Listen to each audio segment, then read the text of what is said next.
Hello guys, welcome back to my channel Shri S and world. तो कैसे हैं आप सब? आशा करते हैं आप सब लोग बहुत अच्छे होंगे और खूब मन लगाकर पढ़ाई कर रहे होंगे। ठीक है, तो आज है हमारा सोशल साइंस का यानी कि एसएसटी का या हमारे अतीत का 6th क्लास की एनसीईआरटी का 4th चैप्टर है। ये क्या कह रहा है, क्या बताती हैं हमें किताबें और कब्रें। तो हम इसमें किताबों और कब्रों के बारे में पढ़ने वाले हैं। ठीक है, तो पढ़ते हैं बिना देरी किए हुए। तो क्या है, पुस्तकालय में मैरी, ये मैरी है वो कहाँ है, पुस्तकालय में है। तो क्या क्या कर रही है वो पुस्तकालय में, इसके बारे में हम जानेंगे। ठीक है, जैसे ही घंटी बजी शिक्षकों ने छात्रों को अपने साथ आने को कहा। आज वे पहली बार पुस्तकालय जा रहे थे। मैरी ने देखा कि पुस्तकालय उसकी कक्षा से काफ़ी बड़ा था। वहाँ किताबों से भरे कई रैंक थे। कोने में एक अलमारी में जो मोटी मोटी किताबों से भरी थी। मैरी को एक अलमारी खोलने की कोशिश करते देख शिक्षक ने कहा, उस अलमारी में अलग अलग धर्मों से जुड़ी हुई महत्वपूर्ण किताबें हैं। क्या तुम्हें मालूम है हमारे वेदों का भी एक संग्रह है। तो क्या कह रहा है, शिक्षक ने कहा कि क्या तुमको मालूम है कि हमारे वेदों का संग्रह है। तो मैरी सोचने लगी कि वेद क्या होते हैं। तो चलो पता लगाएं वेद क्या होते हैं। आगे बढ़ते हैं। दुनिया के प्राचीनतम ग्रंथों में एक, ठीक है, क्या है, शायद तुमने वेदों के बारे में सुना होगा। वेद कितने होते हैं? वेद होते हैं 4। आपके ऋग्वेद, सामवेद, यजुर्वेद और अथर्ववेद। वेद कितने होते हैं? 4 होते हैं। कौन कौन से? ऋग्वेद, सामवेद, यजुर्वेद और अथर्ववेद। अब पूछेगा सबसे पुराना वेद कौन सा होता है, तो वो है आपका ऋग्वेद। इसकी रचना कब हुई थी? 3500 साल पहले। ठीक है, इस चीज़ का आप ध्यान रखेंगे। ऋग्वेद में 1000 से ज़्यादा प्रार्थनाएं हैं। तो ऋग्वेद में कितनी प्रार्थनाएं हैं? तो 1000 से भी ज़्यादा प्रार्थनाएं हैं, जिन्हें क्या कहते हैं? सूक्त कहते हैं। जो प्रार्थनाएं हैं उन्हें क्या कहते हैं? सूक्त कहते हैं। तो वेद कितने प्रकार के होते हैं? 4 प्रकार की, ऋग्वेद, सामवेद, यजुर्वेद, अथर्ववेद। ठीक है, सबसे पुराना ऋग्वेद है। इसकी रचना 3500 साल पहले हुई थी और इसमें 1000 से भी ज़्यादा प्रार्थनाएं हैं और प्रार्थनाएं हैं जिन्हें क्या कहते हैं? सूक्त कहते हैं। सूक्त का मतलब क्या होता है? तो सूक्त का मतलब होता है अच्छी तरह से बोला गया। क्वेश्चन आया हुआ है गाइस, सूक्त का मतलब क्या होता है? अच्छी तरह से बोला गया। ठीक है, ये विभिन्न देवी देवताओं की स्तुति में रचे गए हैं। जो ये सूक्त हैं वो विभिन्न देवी देवताओं की स्तुति के लिए बनाए गए थे। इनमें 3 देवता बहुत महत्वपूर्ण माने गए हैं। जो 3 देवताओं की पूजा होती थी वो 3 देवता बहुत महत्वपूर्ण माने गए हैं। वो कौन कौन से थे? अग्नि, इंद्र और सोम। तो ऋग्वेद में किन 3 देवताओं को इंपॉर्टेंट माना गया है? तो अग्नि, इंद्र, सोम। अग्नि क्या होता था? आग का देवता होता था। अग्नि आग का देवता होता था। इंद्र युद्ध के देवता माने जाते थे और सोम एक पौधा होता था। इस चीज़ का ध्यान रखेंगे। ठीक है, अच्छे से चीज़ें क्लियर करते हुए चलेंगे। ठीक है, अग्नि, इंद्र और सोम। ऋग्वेद में किसको इंपॉर्टेंट माना गया है? अग्नि, इंद्र, सोम को। अग्नि आग का देवता होता था, इंद्र युद्ध के देवता होते थे और सोम एक पौधा था। तो ये इंपॉर्टेंट है, इसे भी आप लोग ध्यान से पढ़िएगा। ठीक है, आगे बढ़ते हैं। वैदिक प्रार्थनाओं, ठीक है, वैदिक प्रार्थनाओं की रचना ऋषियों ने की थी। आचार्य विद्यार्थियों को इन्हें अक्षरों, शब्दों, वाक्यों में बांटकर सस्वर पाठ द्वारा कंठस्थ करवाते थे। जो वैदिक प्रार्थनाएं थी उनकी रचना कौन करते थे? ऋषि करते थे। और विद्यार्थियों को कैसे याद करवाया जाता था? उनको अक्षरों, शब्दों और वाक्यों में बांटकर कंठस्थ करवाते थे, यानी कि याद करवाते थे। पहले लिखने की चीज़ें नहीं होती थी, सिर्फ माइंड के द्वारा याद करवाया जाता था। ठीक है, अधिक सूक्तों की रचयिता सीखने और सिखाने वाले पुरुष होते थे। जो अधिकांश सूक्तों के रचयिता थे वो अधिकांश क्या होते थे? पुरुष होते थे।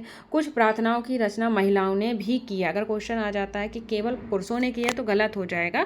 कुछ सूक्तों की रचना क्या है? महिलाओं ने भी की है। ये इंपॉर्टेंट है, ध्यान रखना। ठीक है, ऋग्वेद की भाषा क्या थी? ऋग्वेद की भाषा थी हमारी प्राक संस्कृत। ऋग्वेद को किस भाषा में लिखा गया है? प्राक संस्कृत में या फिर वैदिक संस्कृत में। अगर दोनों में से कोई एक आता है तो वो दोनों राइट हो जाएंगे, प्राक संस्कृत भी और वैदिक संस्कृत भी। ठीक है, तुम स्कूल में जो संस्कृत पढ़ती हो वो उससे थोड़ी भिन्न थी। जो हम स्कूलों में संस्कृत पढ़ते हैं वो अलग थी। तो ऋग्वेद को किस भाषा में लिखा गया है? प्राक संस्कृत और वैदिक संस्कृत में लिखा गया है। तो ये चीज़ें आपको क्लियर हो रही होंगी। आगे बढ़ते हैं।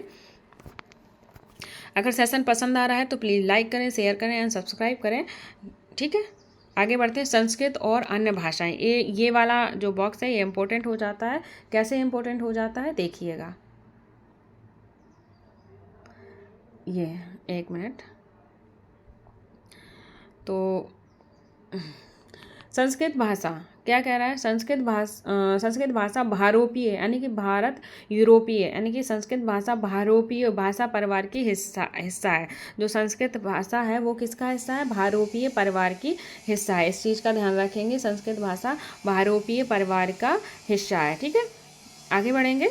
भारत की कई भाषाएं असमिया, गुजराती, हिंदी, कश्मीरी और सिंधी एशियाई भाषाएं हैं। जैसे जो असमिया है, गुजराती है, हिंदी है, कश्मीरी है, सिंधी है, ये कैसी भाषाएं? ये एशियाई भाषाएं हैं। जैसे फारसी यूरोप की बहुत सी भाषाएं, जैसे अंग्रेजी, फ्रांसीसी, जर्मनी, यूनानी, इतालवी, स्पेनिश आदि इसी परिवार से जुड़ी हुई हैं। उन्हें एक भाषा परिवार इसलिए कहा जाता है क्योंकि आरंभ में उन्हें एक शब्द एक जैसे थे। जैसे उदाहरण के लिए मात्र संस्कृत का शब्द है, माँ हिंदी का शब्द है और मदर क्या हो जाता है? अंग्रेजी का शब्द हो जाता है। तो आपको ये चीज़ें क्लियर हो रही होंगी। आगे बढ़ेंगे। उपमहाद्वीप के दूसरे भाषा परिवारों की भी भाषाएं बोली जाती हैं। जैसे उदाहरण के लिए पूर्वोत्तर प्रदेशों में, जो पूर्वोत्तर प्रदेश थे वहाँ पे तिब्बत बर्मा परिवार, ठीक है, कौन से परिवार में? तिब्बत बर्मा परिवार में भाषाएं बोली जाती हैं। तमिल, तेलुगु, कन्नड़, मलयालम, तमिल, तेलुगु, कन्नड़, मलयालम द्रविड़ भाषा परिवार की भाषाएं हैं। कहाँ की? तमिल, तेलुगु, कन्नड़, मलयालम द्रविड़ भाषा परिवार की भाषाएं हैं, ठीक है। जबकि झारखंड, मध्य भारत के कई हिस्सों में बोली जाने वाली भाषाएं ऑस्ट्रो एशियाटिक परिवार से जुड़ी हुई हैं। जो झारखंड क्या है? झारखंड और मध्य भारत में जो भाषाएं बोली जाती हैं वो ऑस्ट्रो एशियाटिक परिवार से जुड़ी हुई हैं, ठीक है। तो आपको ये चीज़ें क्लियर हो तो वो बॉक्स आप लोग ध्यान से पढ़ लेने हैं, वहाँ से क्वेश्चन बन जाता है। अब देखना, हम जिन किताबों को पढ़ते हैं, क्या कह रहा है? हम जिन किताबों को पढ़ते हैं वे लिखी और छपी हैं। ऋग्वेद का उच्चारण किया जाता था और श्रवण किया जाता था। जो हम किताबें पढ़ते हैं वो लिखी हुई हैं, छपी हुई हैं। बट ऋग्वेद में क्या होता था? उनका उच्चारण होता था और उन्हें श्रवण यानी कि सुनते थे, ना कि पढ़ा जाता था, ठीक है। ऋग्वेद को पढ़ा नहीं जाता था, उसे सुना जाता था। रचना के कई सदियों बाद इसे पहली बार क्या किया? लिखा गया। इसे छापने का काम तो मुश्किल से 200 साल पहले हुआ होगा। जो ऋग्वेद है इसे छापने का काम मुश्किल से कितने साल पहले? 200 साल पहले हुआ होगा। इतिहासकार ऋग्वेद का अध्ययन कैसे करते हैं? इस चीज़ को पढ़ने वाले हैं हम, ठीक है। आगे बढ़ेंगे। इतिहासकार पुरातत्वविदों की तरह ही अतीत के बारे में जानकारी इकट्ठा करते हैं। जो पुरातत्वविद हैं, जो चीज़ों को खोदते हैं, देखते हैं, उसी तरह इतिहासकार भी क्या करते हैं? पुरानी चीज़ों की जानकारी इकट्ठा करते हैं। लेकिन भौतिक अवशेषों के अलावा वे लिखित स्रोतों का भी उपयोग करते हैं। तो जो इतिहासकार हैं वो भौतिक स्रोतों के अलावा लिखित स्रोतों का भी यूज़ करते हैं, ठीक है। चलो देखते हैं वे ऋग्वेद का अध्ययन कैसे करते हैं। ऋग्वेद में कुछ सूक्त वार्तालाप के रूप में हैं। विश्वामित्र नामक ऋषि और देवियों के रूप में पूजित दो नदियों व्यास और सतलज के बीच एक संवाद, एक ऐसे ही सूक्त का अंश मिला है। किसका? ऋग्वेद में क्या मिला है? एक वार्तालाप मिला है जो कि विश्वामित्र जी ने किसके? देवी मतलब दो पूजित नदियों के साथ किया है, व्यास और सतलज के साथ किया है। तो इसको बारे में हम आगे देखते हैं, ठीक है। ये है। अगर सेशन पसंद आ रहा है तो please like, share and subscribe ज़रूर करिएगा और एक कमेंट भी प्यारा सा, ठीक है। तो ये ऋग्वेद की पांडुलिपि है, आप लोग देख पा रहे होंगे। तो ऋग्वेद की पांडुलिपि का एक पन्ना है जो भुर्ज वृक्ष की छाल पर लिखी गई है। आपको मैं बता चुकी हूँ जो पांडुलिपि हैं वो किस पर लिखी जाती हैं। यह पांडुलिपि कश्मीर में पाई गई है। लगभग 150 वर्ष पहले ऋग्वेद को सबसे पहली बार छापने का काम किया गया था। कितने वर्ष पहले? 150 वर्ष। और ये कहाँ पाई गई थी? कश्मीर में पाई गई थी, ठीक है। और इसका उपयोग किया गया था। इसी पांडुलिपि को देखकर अंग्रेजी अनुवाद तैयार हुआ है। यह पांडुलिपि पुणे महाराष्ट्र के पुस्तकालय में सुरक्षित है। कहाँ पर? पुणे महाराष्ट्र के पुस्तकालय में सुरक्षित है। आगे बढ़ेंगे तो जो विश्वामित्र का जो संवाद मिला है वो ये है, देखेंगे क्या है। इससे क्वेश्चन बनता है, ध्यान देखना, मैं बताऊंगी कैसे क्वेश्चन। विश्वामित्र: हे नदियों, आपने बछड़ों को चाटते हुई दो दमकती गायों की तरह। तो किससे तुलना की है? गायों की, नदियों की दो गायों की तरह, दो फुर्तीले घोड़ों की चाल की तरह, और चाल से पहाड़ों के नीचे आओ। इंद्र द्वारा दी हुई शक्ति से, स्फूर्ति से तुम रथों की गति से सागर की ओर बह रही हो। किसकी गति से?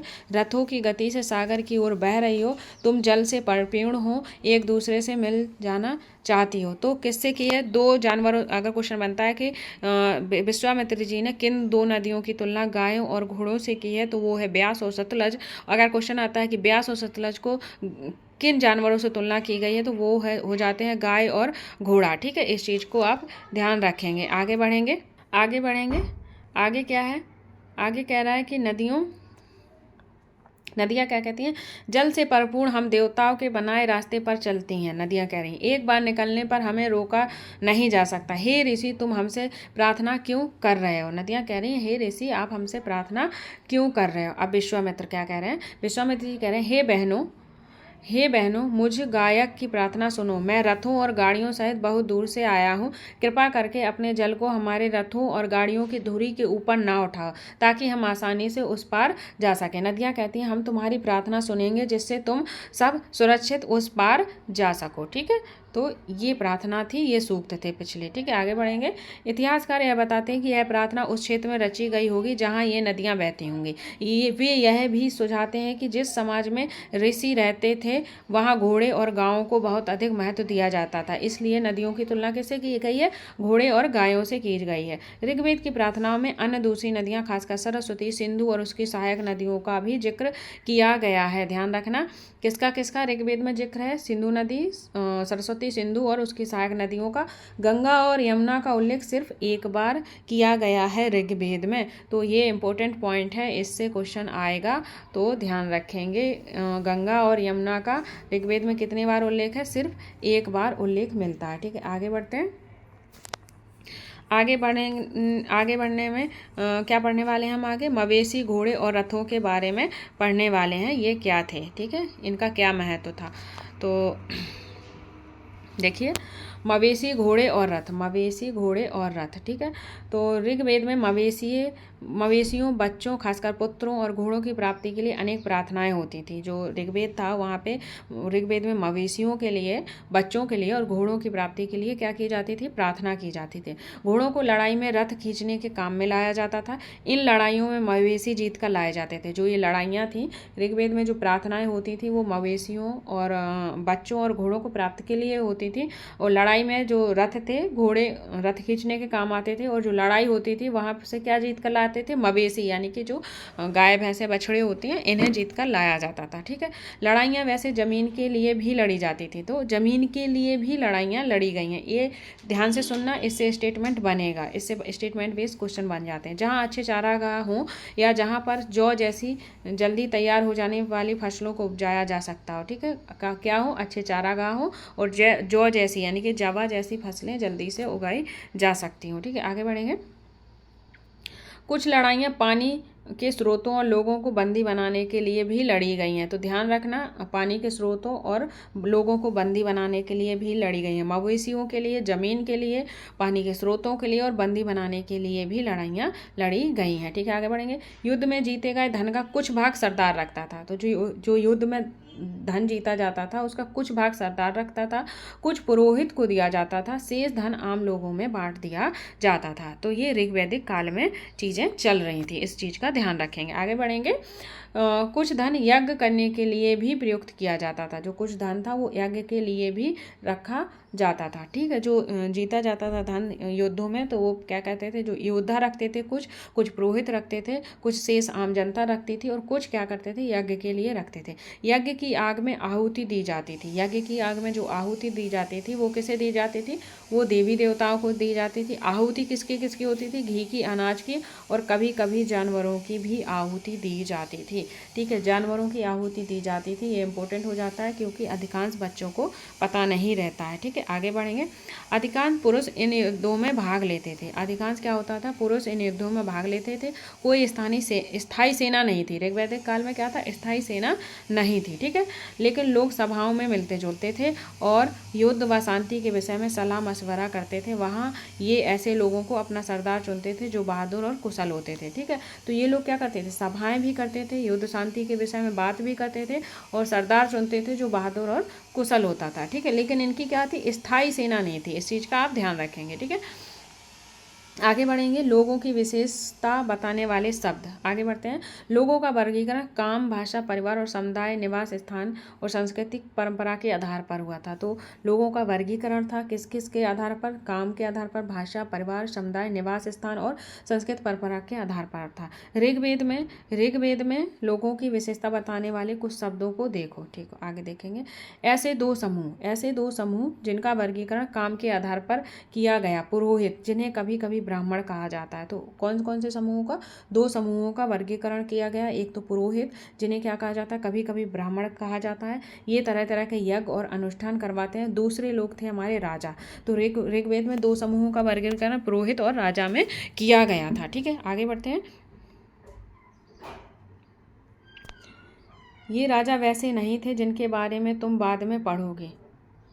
तो ये राजा क्या है? ये राजा वैसे नहीं थे जिनके बारे में हम क्या बाद में पढ़ेंगे। ये ना तो बड़ी राजधानियां और महलों में रहते थे, ना इनके पास सेना थी, ना ही ये कर वसूलते। प्रायः राजा की मृत्यु के बाद उसका बेटा अपने अपने आप ही शासक नहीं बन जाता था। ऋग्वेद में ये चीज़ें नहीं चल रही थी, इस चीज़ का ध्यान रखेंगे। ठीक है, आगे जो राजाओं के बारे में पढ़ेंगे वो ऐसे राजा नहीं थे। इनके पास ना तो महल थी, ना ही अपने सेना थी, ना ही ये कर वसूलते थे, ना ही इनकी मृत्यु होने के बाद इनका बेटा राजा बनता था। तो ये सब चीज़ें यहाँ नहीं थी। आगे बढ़ेंगे। अगर सेशन पसंद आ रहा है तो प्लीज़ लाइक करें, शेयर करें एंड सब्सक्राइब ज़रूर करें, जिससे आने वाले वीडियो का नोटिफिकेशन आप तक पहुँच जाए। पिछले अनुभाग को एक बार फिर पढ़ो और यह पता लगाने की कोशिश करो कि राजा क्या करते थे। ठीक है, तो राजा क्या करते थे ये आपने देख लिया है। आगे बढ़ेंगे। जनता, पूरे समुदायों के लिए 2 शब्द का इस्तेमाल होता था। जो जनता या पूरा समुदाय था, उसके लिए भी 2 शब्द यूज होते थे। कौन कौन से? एक था जन, जिसका प्रयोग हिंदी व अन्य भाषाओं में आज भी होता है। तो कौन कौन से शब्द थे? तो ये पहला था आपका जन और दूसरा था विस। तो जनता या पूरा समुदाय, जो आम जनता होती है या समुदाय होता है, पहला क्या यूज होता था? जन, और दूसरा शब्द विस होता था। ठीक है, तो विस, जैसे वैश्य शब्द निकला, विस से क्या निकला है? विस से वैश्य शब्द निकला है। इसके बारे में हम कहाँ पढ़ने वाले हैं? अध्याय 5 में विस्तार से पढ़ने वाले हैं। आगे बढ़ेंगे। ऋग्वेद में विस और जनों के नाम मिलते हैं। ऋग्वेद में क्या है? ऋग्वेद में विस और जनों के नाम मिलते हैं, इसलिए हमें पुरुजन या विस, भरतजन या विस, यदुजन या विस जैसे उल्लेख मिलते हैं। जब हम ऋग्वेद में विस और जन के नाम मिलते हैं, इसलिए हमें क्या चीज़ें देखने को मिलती हैं? पुरुजन, विस या भरतजन, विस या यदुजन या विस, ऐसी चीज़ों के ऐसे हमें नाम देखने को मिलते हैं। आगे बढ़ेंगे। तुम्हें इनमें से कोई नाम जाना पहचाना लगता है? आगे बढ़ेंगे। आगे क्या कह रहा है? जिन लोगों ने इन प्रार्थनाओं की रचना की है वे कभी कभी खुद को आर्य कहते थे। जिन्होंने अपनी रचनाएं की हैं ऋग्वेद की, वे अपने आप को खुद को क्या कहने लगते थे? आर्य कहते थे। ठीक है, और अपने विरोधियों को दास या दास्यु कहते थे। जो आर्य थे, आर्य के विरोधी कौन थे? दास या दास्यु थे। इस चीज़ का ध्यान रखना। जिन लोगों ने प्रार्थनाएं की थी वे अपने आप को आर्य समझते थे, और जो अपने विरोधी किनको मानते थे? दास और दास्यु को मानते थे। दास्यु वे लोग थे जो यज्ञ नहीं करते थे, शायद दूसरी भाषाएं बोलते थे। यज्ञ कौन नहीं करता था? दास्यु यज्ञ नहीं करते थे, और आर्य यज्ञ करते थे, और क्या है? दूसरी भाषाएं बोलते थे। बाद के समय में दास स्त्रीलिंग, दासी शब्द का मतलब गुलाम हो गया था। तो जो दास शब्द था, बाद में क्या हुआ? इस दास शब्द का अर्थ दासी मतलब गुलाम हो गया था बाद में। दास वे स्त्री पुरुष होते थे जिन्हें युद्ध में बंदी बनाकर लाया जाता था। बाद में इस शब्द का मतलब गुलाम हो गया था, और दास वो स्त्री पुरुष होते थे जिन्हें क्या करते थे? युद्ध में बंदी बनाकर लाया जाता था। उन्हें उनके मालिक की जायदाद माना जाता था। जो भी काम मालिक चाहते थे उन्हें वह करना पड़ता था। ठीक है, जो काम वो लोग करवाते थे वो उन्हें करना पड़ता था। जो युद्ध से जीते हुए लोगों को बंदी बनाकर लाया जाता था। जिस युग में जिस युग में उपमहाद्वीप के उत्तर पश्चिम में ऋग्वेद की रचना हो रही थी, उसी समय दूसरी जगहों पर एक अलग तरह का विकास हो रहा था। देखो वह क्या हो रहा था। ठीक है, तो क्या कह रहा है? जिस युग में जिस काल में क्या था? उत्तर पश्चिम में किसकी रचना हो रही थी? क्वेश्चन बन जाएगा कि कौन सी दिशा में ऋग्वेद की रचना हो रही थी? तो उत्तर पश्चिम में रचना हो रही थी। तो वहीं पे दूसरी जगह में भी एक विकास हो रहा था। क्या हो रहा था वो देखेंगे आगे। खामोशी से प्रहरी। खामोशी प्रहरी क्या है? महापाषाणों के बारे में हम पढ़ने वाले हैं। ठीक है, आगे बढ़ेंगे। अगले प्रश्न में चित्र को देखो। आगे एक चित्र दिया हुआ है, वो हम लोग देखेंगे, पहले ये पढ़ लें। ठीक है, ये शिलाखंड क्या है? महापाषाण है। महापाषाण मतलब ये शिलाखंड ये शिलाखंड महापाषाण है। महा का मतलब होता है बड़ा और पाषाण का मतलब होता है पत्थर। इस चीज़ को ध्यान रखेंगे। महापाषाण का अर्थ क्या होता है? महा का मतलब होता है बड़ा और पाषाण का मतलब होता है पत्थर। नाम से जाने जाते हैं। ये पत्थर दफन करने की जगह पर लोगों को बड़े करीने से लगाए गए हैं। ठीक है। महापाषाण कब्रें बनाने की प्रथा लगभग 3000 पहले शुरू हुई थी। जो महापाषाण की कब्रें थी वो कब शुरू हुई थी? 3000 साल पहले शुरू हुई थी। ठीक है। यह प्रथा दक्कन, दक्षिण, उत्तर पूर्वी भारत और कश्मीर में प्रचलित थी। कहाँ कहाँ प्रचलित थी यह प्रथा? तो ये दक्कन में, दक्षिण में, उत्तर पूर्व और भारत कश्मीर में यह प्रथा प्रचलित थी। इस चीज़ का ध्यान रखेंगे। कुछ महत्वपूर्ण पाषाण पुरास्थल मानचित्र 2 में दिखाए गए हैं और कुछ महापाषाण जमीन के ऊपर ही दिख जाते हैं। कुछ महापाषाण जमीन के भीतर भी होते हैं। ठीक है। तो ये देखो, ये चित्र दिखाया गया है, वो आपको देखना है, तो गौर से देखिए ये चित्र। ये देखो, ये है महापाषाण कालीन कब्रें, आप देख पा रहे होगे कब्र। ठीक है। ये है कब्र। यहाँ देखो चारों ओर उन्होंने ऐसे पत्थर लगाए हुए हैं। ये देखो, ये चारों ओर पत्थर लगाए हैं और यहाँ पे क्या किया है, यहाँ नीचे उन्होंने एक होल दिया है जहाँ से आ जा सके, और यहाँ से एक रास्ता है और ये बड़े बड़े पत्थर लगा के ऐसे कब्र तैयार करते थे। तो पढ़ेंगे आगे। आगे क्या कह रहा है? कई बार पुरातत्वविदों को गोलाकार सजाए हुए पत्थर मिलते थे। क्या हुआ, जो पुरातात्विक थे, जो खुदाई करके चीज़ें देखते थे, तो उन्हें गोलाकार पत्थर मिलते थे। कई बार अकेला खड़ा हुआ पत्थर मिलता था। ये ही एकमात्र प्रमाण है जो जमीन के नीचे कब्रों को दर्शाता है। तो ये जो कब्र दिखाई दे रही है, यही एकमात्र क्या बन जाता है? प्रमाण बन जाता है। महापाषाणों से के निर्माण के लिए लोगों को कई तरह के काम करने पड़ते थे। हमने जो कार्यों की सूची बनाई है उन्हें क्रमबद्ध करो। गड्ढा खोदना, शिलाखंडों को ढोकर लाना, बड़े पत्थरों को तराशना और मरे हुए को दफनाना। तो इन चीज़ों को क्या करना है आपको? सही क्रम में लगाना है।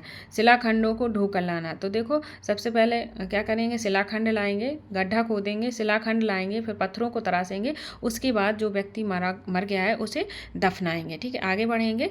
आगे क्या कह रहा है? इन सब कब्रों में कुछ समानता है। सामान्यतः मृतकों को खास किस्म के मिट्टी के बर्तनों के साथ दफनाया जाता था। जो ये कब्रें हैं, यहाँ पे क्या होता था, जो मृतक थे उन्हें क्या करते थे? एक खास तरह के मिट्टी के बर्तन के साथ दफनाया जाता था। वो मिट्टी के बर्तन कैसे थे? काले लाल मिट्टी के बर्तन, ब्लैक एंड रेड वेयर कहा जाता था। इंपॉर्टेंट हो जाता है गाइस, इसको आपको ध्यान में रखना होगा। ठीक है। ब्लैक एंड रेड वेयर हो जाते थे। कौन से वेयर हो जाते? ब्लैक एंड रेड वेयर हो जाते थे। इन्हें मृतकों के साथ बर्तन दफनाए जाते थे। किस तरह के? काले लाल मिट्टी के बर्तन, इंग्लिश में ब्लैक एंड रेड वेयर, याद रखना। इनके साथ ही मिले लोहे के औजार और हथियार, घोड़े के कंकाल और सामान, पत्थरों और सोने चांदी के गहने भी मिले हैं। तो इनके साथ लोहे के औजार, हथियार, घोड़े के कंकाल और सामान, पत्थर और सोने के गहने भी मिले हैं। तो इन चीज़ों को भी इनके साथ क्या होता है? दफनाया जाता है। ऊपर देखो, इस तरह के महापाषाण को ताबूत सावधान शिष्ट कहा जाता है। यह दिखाए गए शिष्ट में एक पोर्ट होल है। मैंने दिखाया है आपको, वहाँ क्या है? एक पोर्ट होल है, बड़ा सुराग है, जो शायद पत्थरों से बने हुए कमरे में जाने का रास्ता हो सकता है। ठीक है। आगे बढ़ेंगे। महापाषाण कब्रों में मिले लोहे के सामान। तो ये सारे लोहे के सामान हैं। बाईं ओर घोड़े के लिए सामान, नीचे बाईं ओर कुल्हाड़ियाँ हैं और नीचे एक कटार है। ये कटार है, ये चीज़ें हैं, ये घोड़े के सामान है। तो ये सारी चीज़ें मिली हुई हैं। तो अगर आपको ये क्लास पसंद आई है तो प्लीज़ लाइक करें, शेयर करें एंड सब्सक्राइब करें। और अगर कोई भी आपको पॉइंट कन्फ्यूजिंग लगता है, समझ में नहीं आता है, तो उसके लिए आप कमेंट बॉक्स में कमेंट ज़रूर कीजिएगा और मेरी क्लास को अपने फ्रेंड्स तक शेयर ज़रूर कीजिएगा, जिससे कि इस क्लास का लाभ सब बच्चे ले सकें और इस बार अपना सीटेट क्वालिफाई करके आगे के एग्ज़ाम के लिए एलिजिबल हो। So thank you guys, take care and bye.